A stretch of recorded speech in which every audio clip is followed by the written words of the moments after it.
finished it. And if you wish to go on to the next question, we can do so in a moment. Any responses?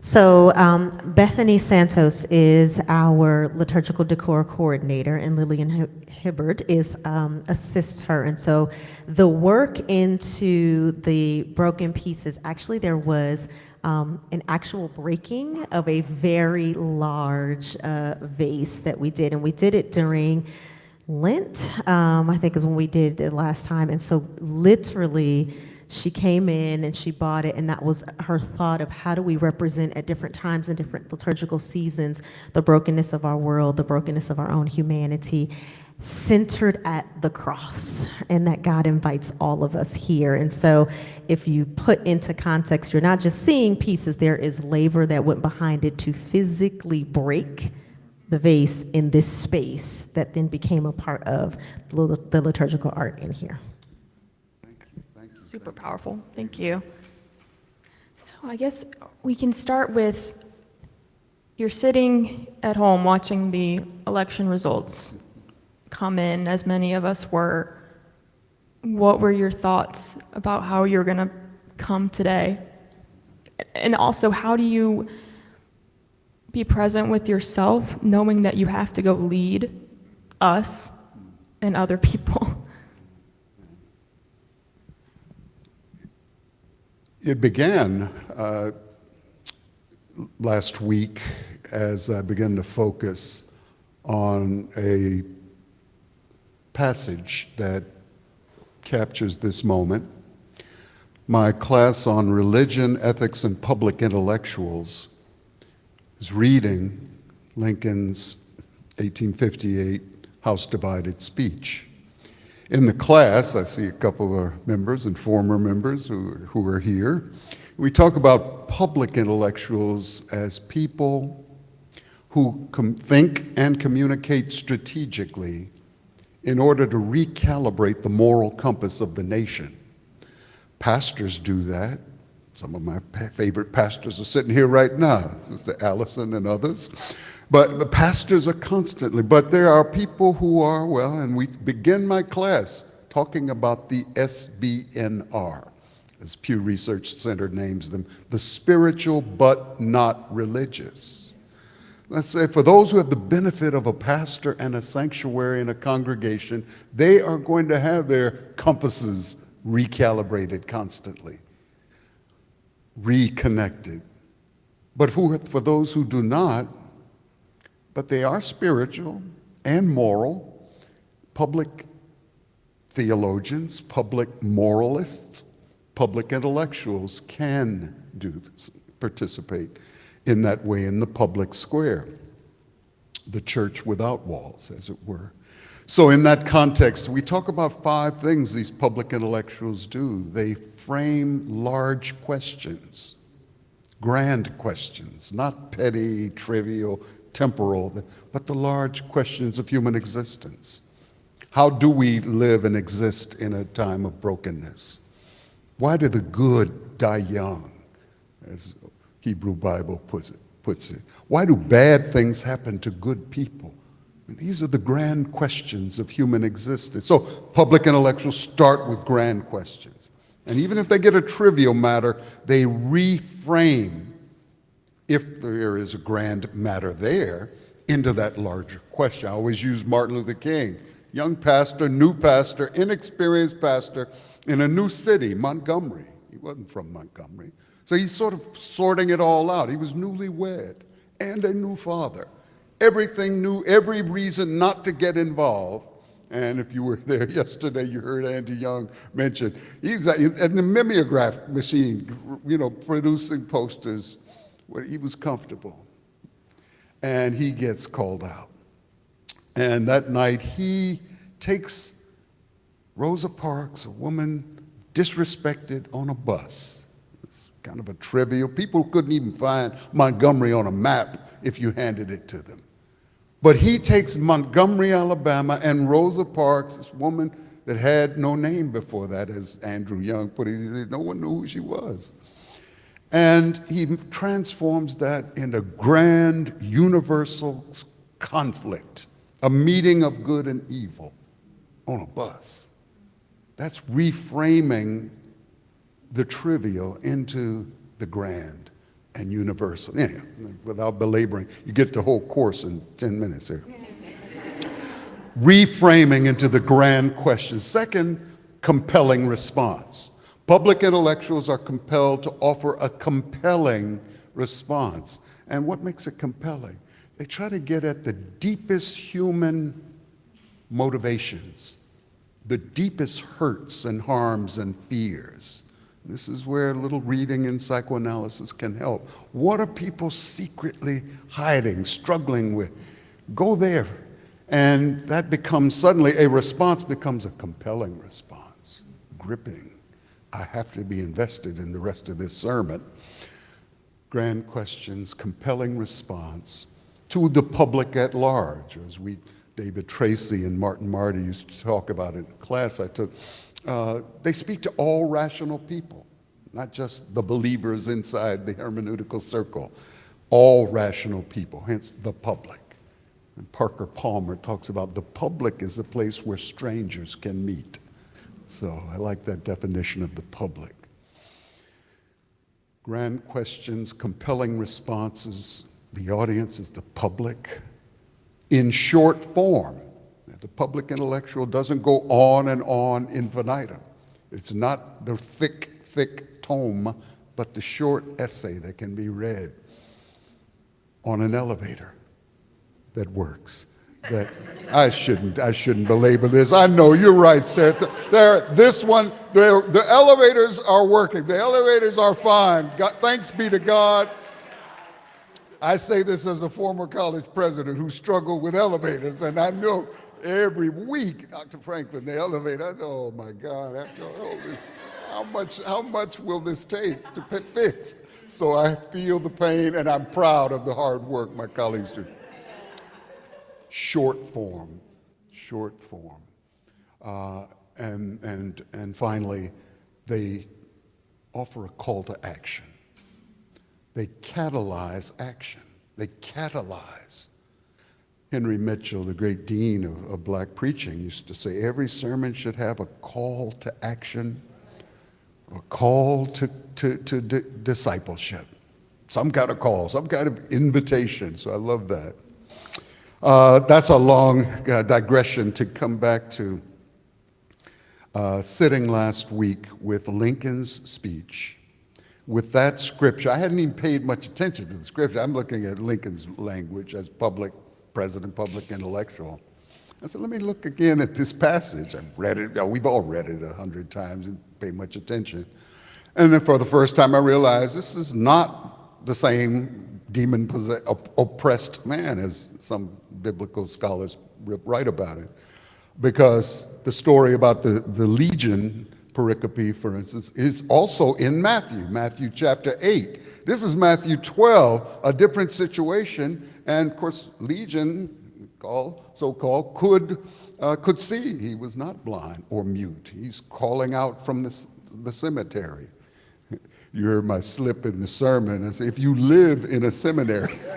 But in preaching about legion, I said, what does it mean to have your address in the cemetery?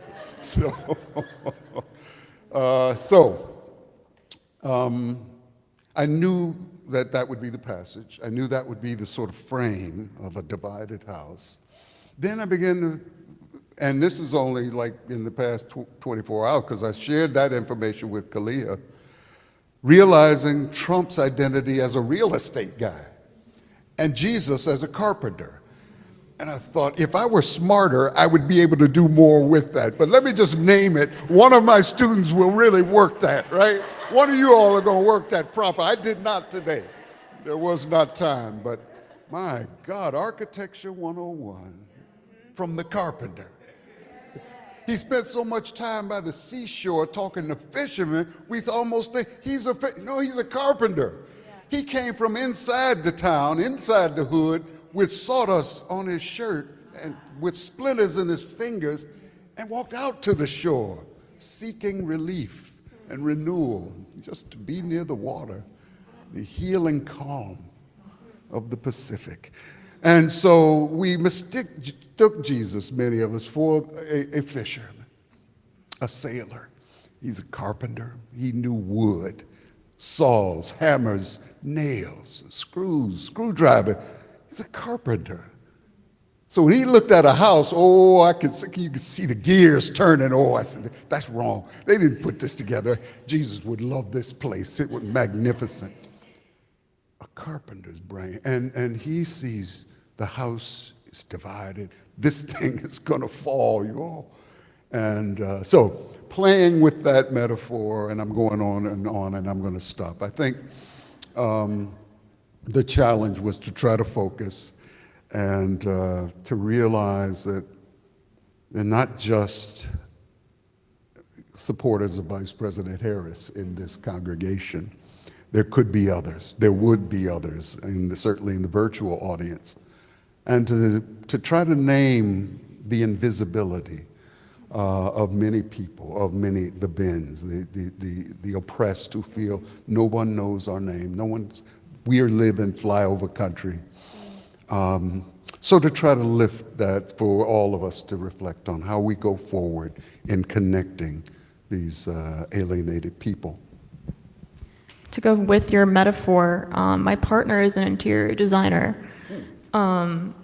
and he's often thinking of how he can create spaces where people feel at home. And I'm thinking, as you talk about Jesus being the carpenter and this house being divided, I think we are, if I'm going to play into the metaphor a bit, as interior designers, as people who have the power to enact change and to minister to others, how can we design a space that people can feel safe from all sides? And how do we, and that tension of creating a space where everyone feels safe, how do we extend an olive branch or something to a side that is built on oppression and in hate? I love this working of the image and the interior decorator. See, that gives us more to work with now. Because sometimes the architect is doing the early plan, that's a blueprint, and then the interior decorators arrive and really say, this is a house, but not yet a home. And it's the safety that we experience in that space. And the interior decorator thinks that way, not necessarily the architect. So I like that, and I think that thinking about the ethics of and the etiquette of hospitality is the real challenge. Now back to this root metaphor of house and hospitality, and how we do that. And I mean, my urging, my friends, business associates, others who are Trump supporters, very arrogant and proud and boastful right now. Say, this will pass, my friend. So don't be so alienating in your arrogance. Show some humility. We've lost that wonderful word, magnanimity. And, I don't expect that from this president-elect, but we certainly heard it in the vice president's concession speech. Magnanimity. Back to this Latin root magna, grand. To be a grand personality, big person who can say, you and I, we raced, we fought, we competed, and you lost, but I will show magnanimity. I respect you. I appreciate you. I learned from you. And Muhammad Ali telling his opponents, you were incredible. I learned from you. You expect that from the greatest with his mouth. But but he was demonstrating a kind of magnanimity that many of the younger athletes watched Muhammad Ali and said, that's what it means to be a champion. And I think that's what I'm hoping for and praying for and trying to promote, because I think that can give us all the place to begin to show mutual respect.